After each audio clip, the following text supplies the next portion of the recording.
Alrighty guys, we are back with some Warhammer 40K lore. I haven't done this in a while, but here we go. Space Marine Chapter, The Angels of Vengeance. Ta-da-da! After the...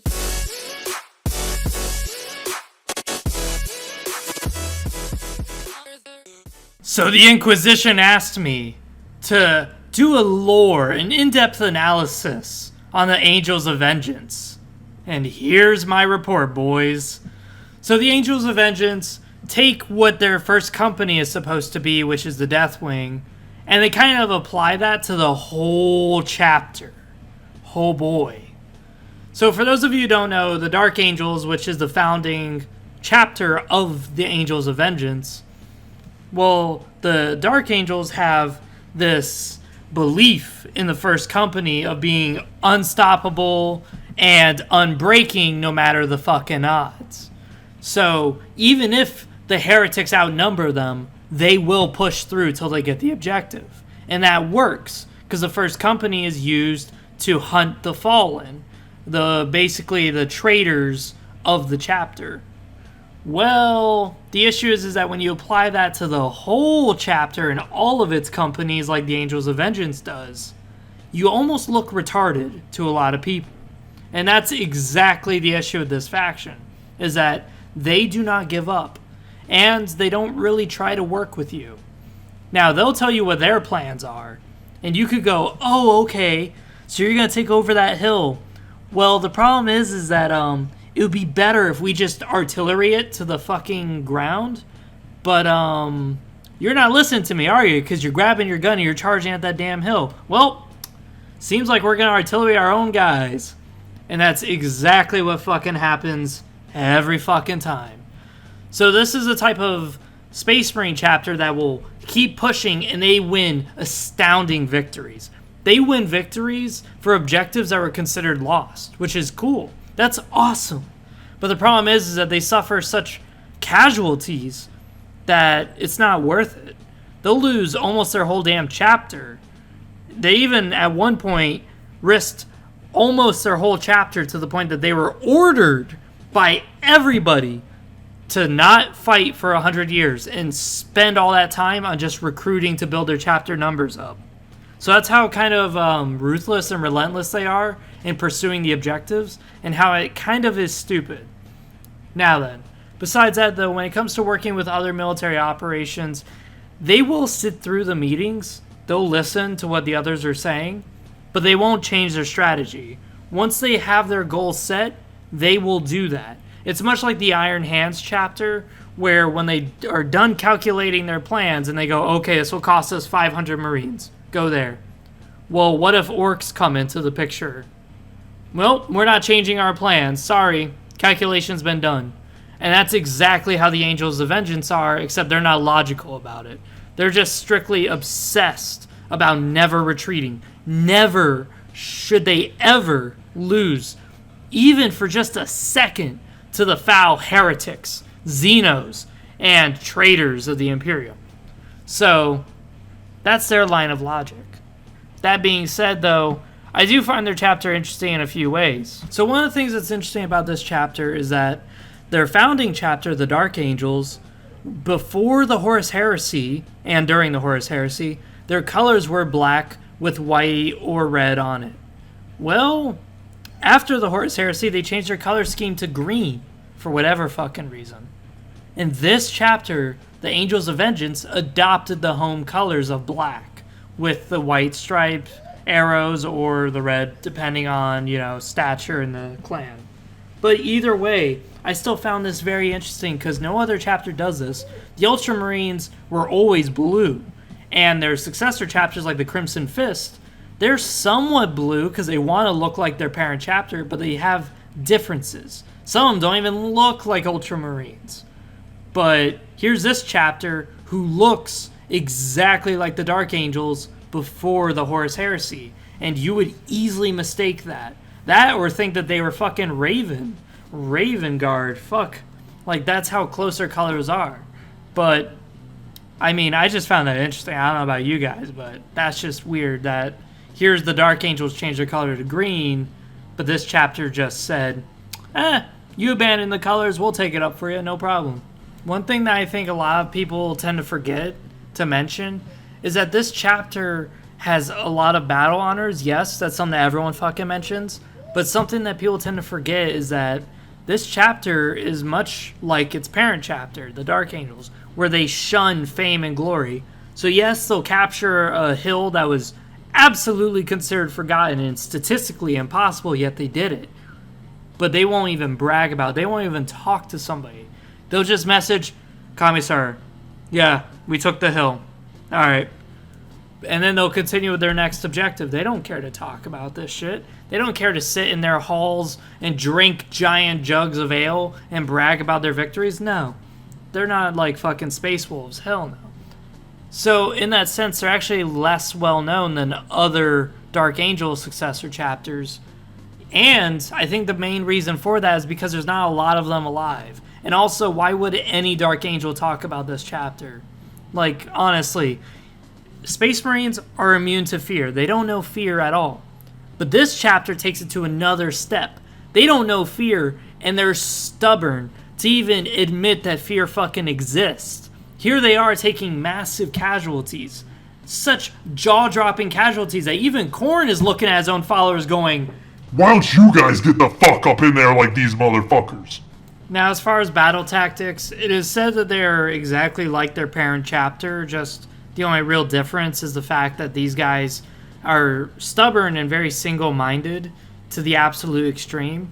So in that sense, you would expect them to be jack of all trades, kind of like the Dark Angels. But they're not Codex Astartes compliant at all. So they would have a lot of plasma guns, maybe. I'm not sure if their armory would even have that much, considering that they're a successor chapter. But since they're so well known and since they have such high casualties, I doubt they have much. In fact, I'd expect more of the Marines' malevolent type behavior with these guys where they're mostly scavenging shit. Because after all, if you're losing this many dudes from every battle, you're gonna start looking pretty empty in the barracks.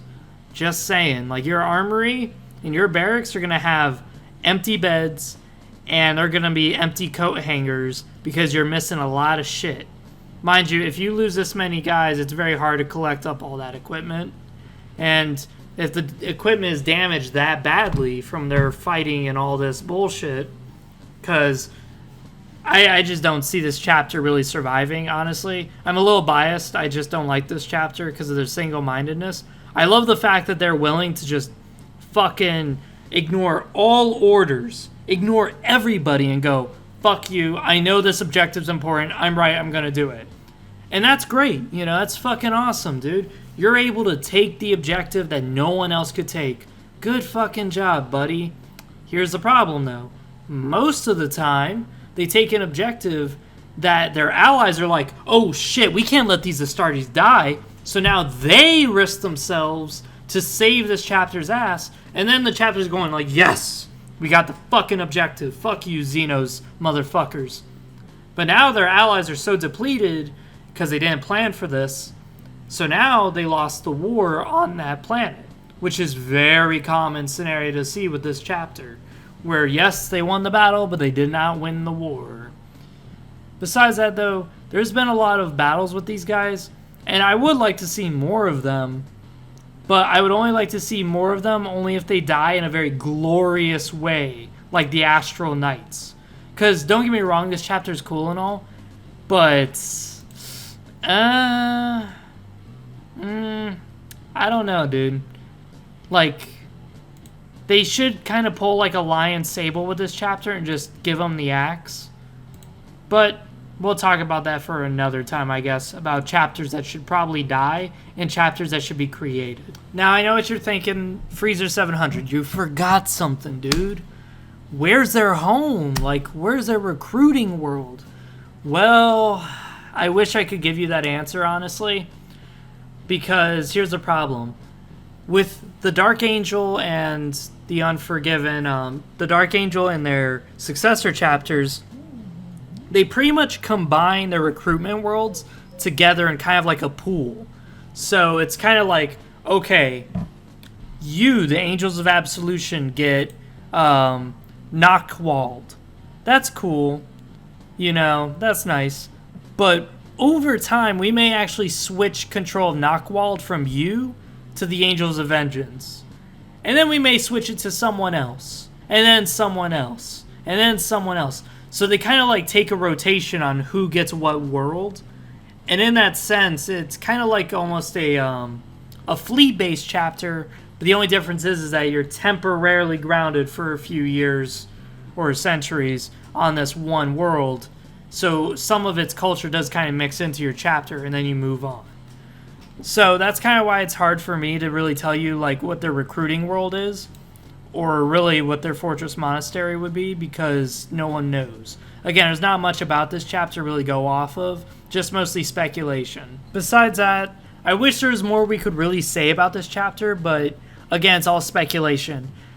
As I said before, though, I wouldn't be surprised if this chapter didn't do the normal Dark Angel tactic, which is bring a lot of plasma guns, because as I said, they take such high casualties and plasma weapons are very rare in the Imperium that I wouldn't be surprised if the Mechanicus was like, no, fuck you, we're not making more goddamn Terminator armor and more goddamn fucking plasma weapons since you keep losing them for stupid shit. I wouldn't be surprised about that. But at the same time, their victories and their honors would definitely be enough to kind of overcome that. But at the same time, when you look at the grander picture of the Imperium, you just go, yeah, winning one battle isn't going to keep the 50 million battle sites at bay. No, we have way too many targets to be wasted on just one particular target. Because with this faction, they're kind of like the guys who would throw a nuke at like any third world or feudal world fucking country that they came across. So it's kind of hard to really, you know, give materials to these guys knowing that they're just gonna fucking waste it. But then again, the Astronauts did crash a giant fucking irreplaceable ship into a Necron ship. So, you know, every Space Marine chapter just seems to not give a fuck about how much resources they waste. I guess that's what happens when you don't pay bills for a living. So, this has been Frieza 700. I'm out. Comment down below what you guys think. I know the Inquisition's gonna love this one, especially a certain one who's all about pain. Kind of Slaneshi if you ask me, but hey, I'm not one to judge. So, this has been me. See you guys next time. I hope you guys enjoy the Luther Harkon Needs Booty video that I did. It was an hour long. I edited down all the, like, turn times and all that shit to make it a little bit more speedier, so it's not an hour and 40 minutes, it was more like an hour and 15. But I'm gonna do more of those videos, those hour-long videos, and the reason why is because I enjoyed playing that game. I really did, and then making the video, I enjoyed doing it. So I hope you guys share that enjoyment with me as we do more Warhammer pirate gameplay. First we did Man of War, now we're doing this. Oh boy.